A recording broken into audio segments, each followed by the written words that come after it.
I had the pleasure of working with Mary Caldwell.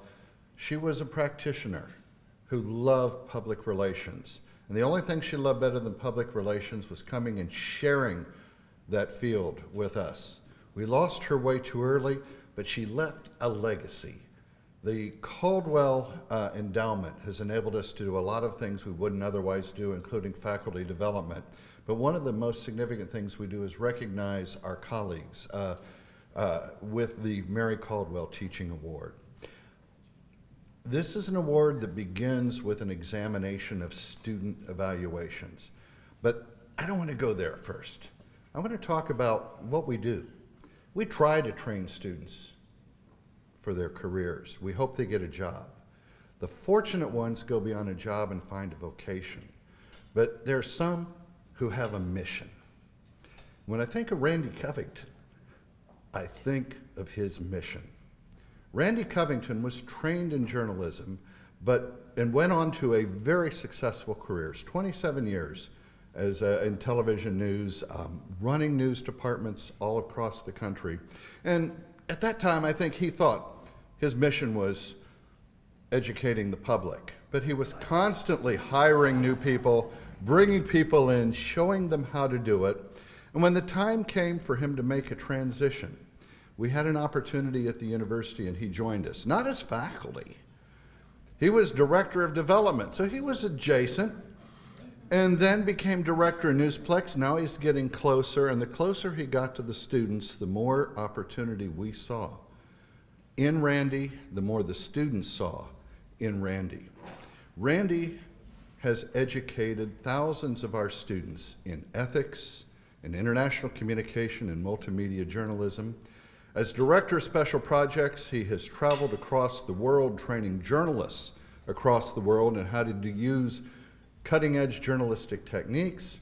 I was walking through the halls randomly yesterday and had one of our alums walk up and talk about a project that Randy is leading with high school students. He has a mission, and his mission is bringing people to a higher level of understanding. And I'm not putting any words after that, because he teaches understanding the media, he teaches understanding society, understanding themselves. I've had the pleasure of working side by side with him. We have had our share of differences of opinion, but they've always been focused on the outcome. I can say I've learned as much from Randy as from any of my colleagues here. And again, that's been a good partnership. Well, let's bring it down to what happened. We got course evaluations, and this is a man on top of all that. 4.9, 4.95. I mean, high now, okay, he's qualified, let's put him beside everybody else. And let's look at what the students say. What makes him different? I think Randy's real-world examples were the best thing for this class. We spent most of our class time looking at real things that happened to him, colleagues of his, or just in the journalism world. Okay? That says it. Professor Covington does a good job of pressing the envelope and getting students to think about the bigger picture. I learned a lot in this class. Okay, got a lot of those. And then I saw this one. Implemented material that drove the class discussion and taught various life and career lessons.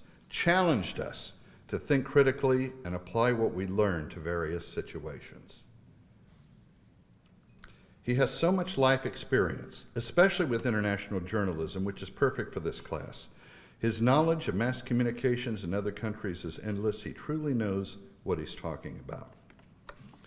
This is a person who didn't give the students an easy A, didn't give them an easy way out, but forced them to work hard.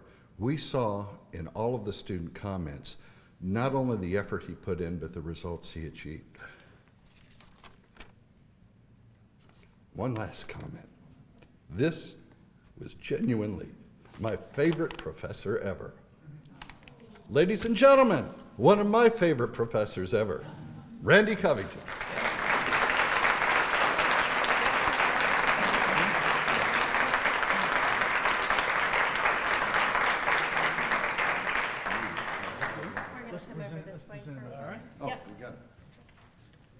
So for me, the evening just got a lot easier Not that I was worrying about what the presentation might have been.